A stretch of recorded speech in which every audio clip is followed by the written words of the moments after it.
আসসালামু আলাইকুম প্রিয় খামারি ভাই বোনেরা। আজ পবিত্র জুমাবার ফজরের নামাজের পরেই প্রচণ্ড বৃষ্টির কারণে কাজটা অনেকটাই লেট হয়ে গেছে খামারের। তো ঘাস নিয়ে আসলাম, ঘাস আনার পরে এই যে গরুর ঘর খুললে এই যে পরিষ্কার করতেছি। এখন গরুর ঘর পরিষ্কার করব। পরিষ্কার করার পরে এই যে গাছটা আনছিলাম, গাছটা এই যে মনে করেন এখন কাটার পরে এখন গরুর দিমু। গরু দেখেন কি মাশাল্লাহ কি সুন্দর খায়। আলহামদুলিল্লাহ, গরু আনার পরে কৃমাংস করা সম্পূর্ণ ক্লিয়ার হয়েছে। এখন খাওয়া দাওয়া ঠিক আছে, রুচি ঠিক আছে।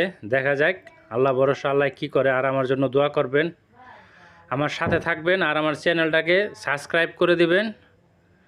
নিত্য নতুন ভিডিও দেব এবং আপনারা আমার পাশে থাকবেন। আসসালামু আলাইকুম রহমতুল্লাহ। এই যে দেখেন গরুগুলি মাশাআল্লাহ সম্পূর্ণ সুস্থ।